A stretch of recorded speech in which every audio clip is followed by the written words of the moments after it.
My depression can do a lot. It can make me feel like a worthless POS, even when other people are nice to me. My depression can find cracks in that. What it can't do is penetrate vectors of like pure ebullience at seeing me. Hello, animal lovers. Thanks so much for coming back to Rescued by a Dog, the podcast about dogs that have actually saved their owners' lives. As always, I'm Laura, host of the podcast, and I need your help. Can you give $5 to help keep Rescued by a Dog going? There are two easy ways to do this. Firstly, you could Venmo me $5 or whatever amount you want to send at the handle LauraBama. That's Laura, B as in boy A, M as in mother A. Or you can go to patreon.com/Rescued by a Dog podcast. Again, that's Patreon spelled Patreon. So patreon.com/Rescued by a Dog podcast. When you join the Rescued by a Dog community on Patreon, your $5 a month will help me continue sharing these moving stories. Today, you're going to hear from Chris, who had lost himself to darkness when a pup named Vector stumbled into his life. Now he's the author of a book called We Saved Each Other, How Rescue Dogs Help Us Through Hardship. Hey, Chris, how you doing? Okay, nice to meet you. Nice to meet you, too. Do you want to meet Vector? I always want to meet the dog. Oh my goodness, it's a little Bubba. Hi, this is Laura, Vector. This is Vector. Vector, is that his name? Mm-hmm. It's a pretty interesting name that I'm sure we'll get to in follow-up questions. But he is a 22-ish pound Sato. A Sato is a Puerto Rican street dog. It's a mutt. A lot of them have kind of interbred with each other to kind of look like Vector looks, which is kind of floppy-eared, probably some Whippet Jack Russell in there. He used to be kind of mid-dark brown, mid to light to mid brown, almost like a fawn color. As age has progressed, he's become pretty much white. Tell me how you found him. I found him back in 2013 through rescue organization called the Sato Project. So we found Vector online. He was being fostered in Manhattan. We drove in to meet him and love at first bite, and the rest is history. Did he actually bite you when he first met you? No. So he was a extremely nervous, for understandable trauma-induced reasons, animal. But when he met my wife and I, he kind of, what was weird is that, Vector came up and put his head on my thigh and he let my wife hold him. And, it was pretty much, I left there and I was like, how long is too long? It's like not long enough to wait before I call them to see if the foster parent checked in with the rescue organization. I learned half an hour after that he was ours. So he came home with us a few days later. Okay, so what do you know about his life before he met you then? That it was hell. The life of a Puerto Rican street dog is just like, if there's no intervention, it ends in death. The old dogs that are stray on that island are dumped. They haven't been living on the streets for 10 years because that's impossible.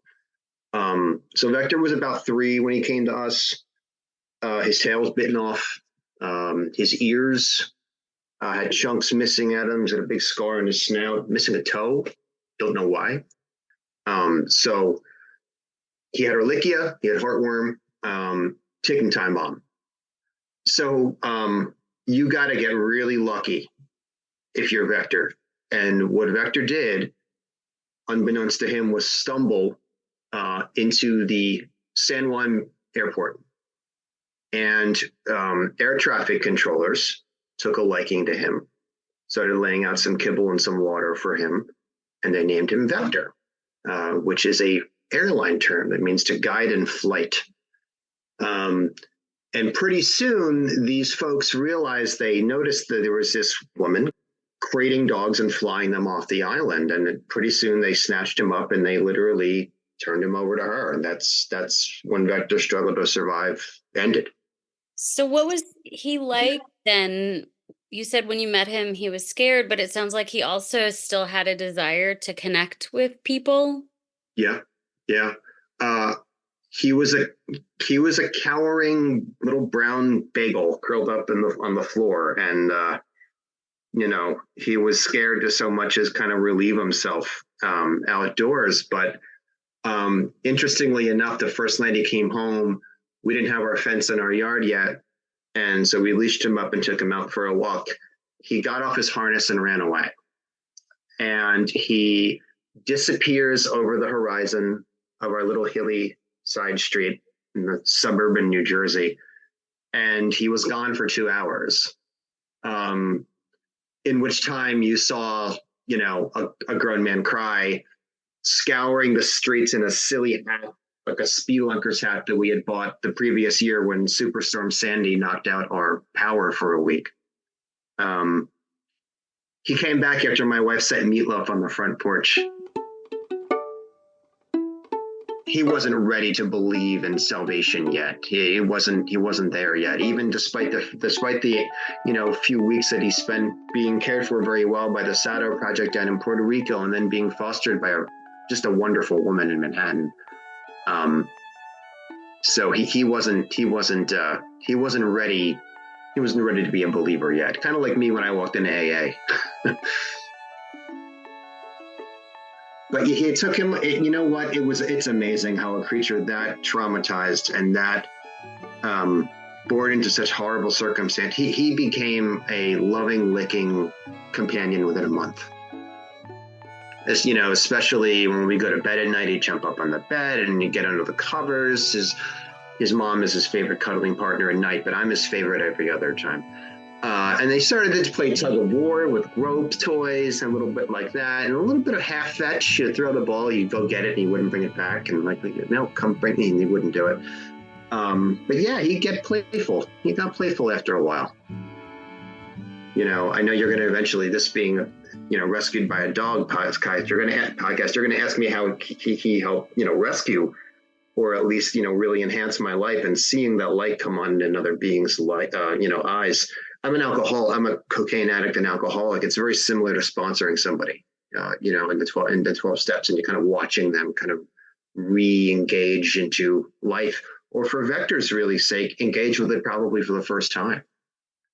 And he became part of the family really quickly. And we needed that. My wife and I had a lot of marital issues stemming from our addiction that we had to get over. Tell me what was going on in your life. So I call myself a man of many maladies. And so I of course, I'm a recovering addict. I have chronic depression, not chronic, but clinical depression that's treated. Thank God it's a lot better now. And I also have a really funky, weird, difficult to describe visual disability. My vision only corrects to about 20/70.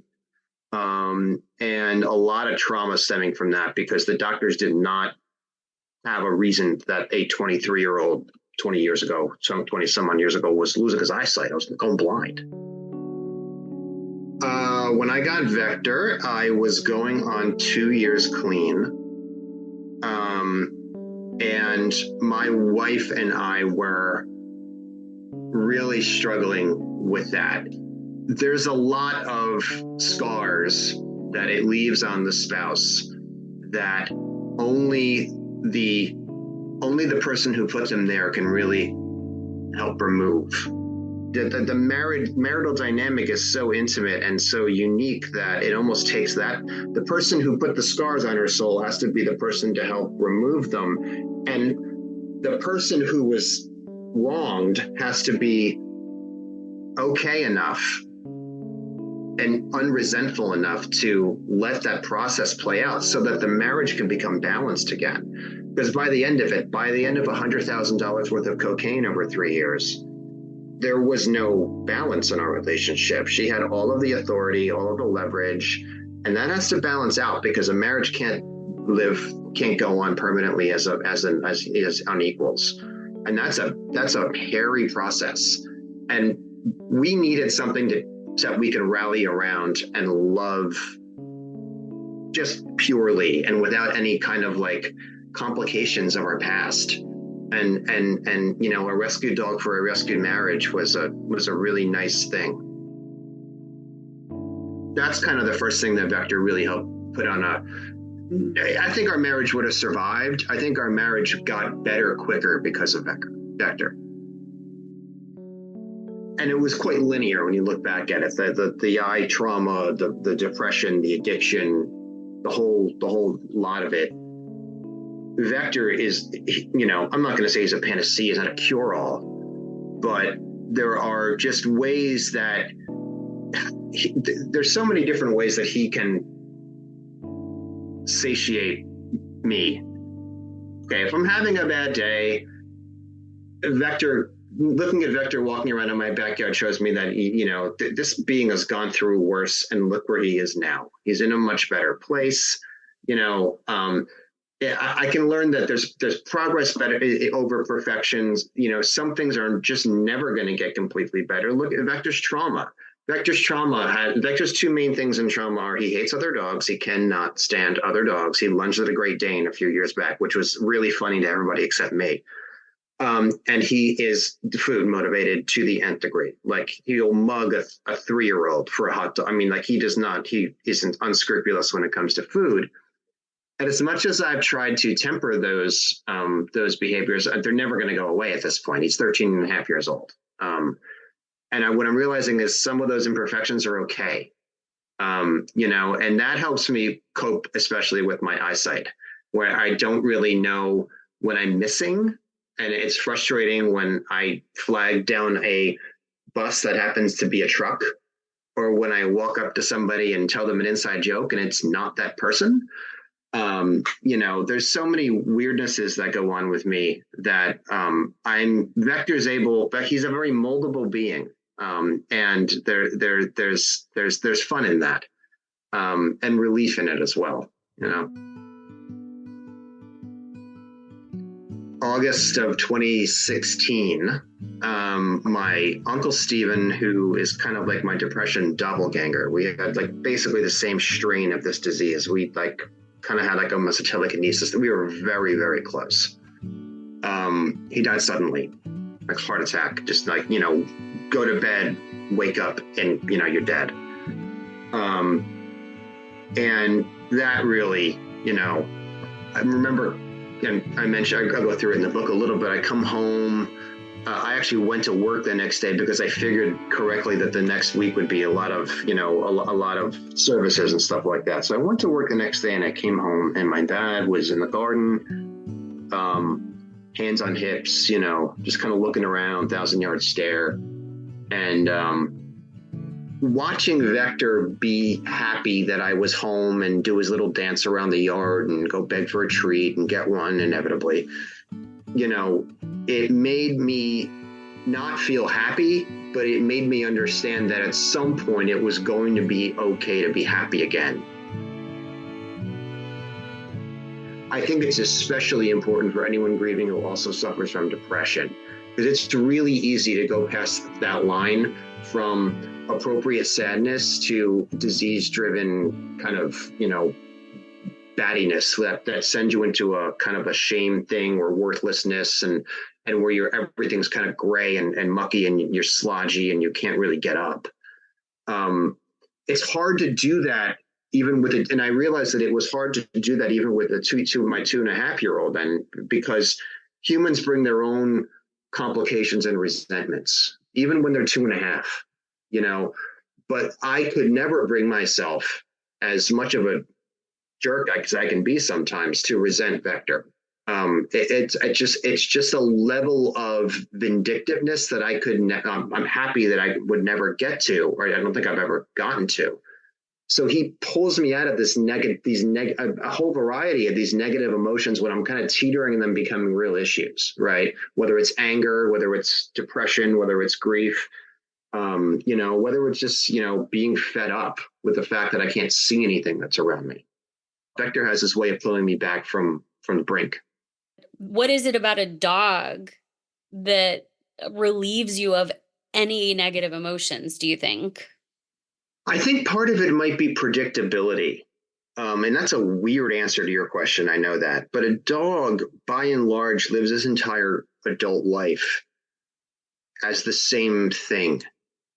And I'll give you an example. My wife and I went away and think my son was 5. He was in kindergarten. He was 5.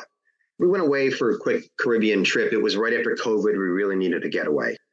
And we FaceTime with Nicholas is home. He's in school already. So he's home with my wife's parents who were taking him to school every day. And we're FaceTiming with him every day. And he's like, hey, Dad, hey, Ma, he's fine. He knows we're coming back in a few days. He didn't skip a beat. Vector went to stay with my dad. Despondent. He was just like curled up in a ball. And I realized that Vector misses me and needs me more than any being on the face of the earth. Being needed feels really, really good. And when you're needed by a being that you know is deserving of just kindness, right? And when you're providing that to that being, my depression can do a lot. It can make me feel like a worthless POS. And it can, even when other people are nice to me and validate my feelings, and my son makes me feel like I'm being a good dad, my depression can find cracks in that. It can find little slivers that he's lying to you. He's like not really being honest. What it can't do is penetrate Vector's like pure ebullience at seeing me and used to do, go jumpy nuts and crazy. And the fact that I know that I am doing something right from the cradle to the grave, or at least, from when I got Vector to when he inevitably passes, and that I did it as, fairly well. It makes me really feel good about myself. And I know that, when Vector can validate me on that level, as much or more as any human can. I think Vector's love is a fact, and my depression takes good tidings and throws them out the door. What it can't do is turn a fact, a stone cold fact, into something that isn't a fact. Okay, it won't listen to reason until that reason is just completely undeniable. And Vector's love and the fact that he's a rescue has this little something extra to it. The fact that he is, I helped bring this dog out of I did my little part to bring this dog out of the depths of hell and to where, he's got a good life. That's undeniable. Like there's no way to get around the fact that his life is so much better now than it used to be. And as he ages, it's like, it's even more, I think it's even more powerful because he gets to grow old. How would you be different without Vector? Wow. I'd be angrier. I'd probably fall into longer spouts of depression. I might not go to 12-step meetings anymore. Vector has a way of reminding me that if something is working, to not stop doing it. Like his leap of faith into joining our family and to especially coming back that first day after he ran away, really kind of had an impression on me to not stop doing something that's working, and to stop questioning every little facet of recovery because I'm an atheist. I'm an atheist in a God-driven program, and just recover. And I wouldn't be as good a parent. My son loves him. Can't get enough of him. Every morning I wake up after my wife and son wake up, and Vector's still in the bed, and I'll put my alarm off. I'll put the fan off, and I'll yell, "There's a boy here!" And my son will go. That's all you hear is my son's feet kind of stomping through to the bedroom and just slamming onto the bed and, embracing Vector, If Vector could understand human English, what would you like to say to him? Thank you. I think he knows that I love him. I think he knows that I would do it all over again. And I hope that he understands that not only do I love him, I hope he knows that I love him as much as he loves me, which is all the way and every day. What do you think he would want to say to you if he could speak English? Give me a treat. I think he would tell me that he would choose me all over again. And if there's one thing that can pierce the worthlessness that depression can set in on somebody. It is that this being that is pure, love with four legs, would choose you all over again.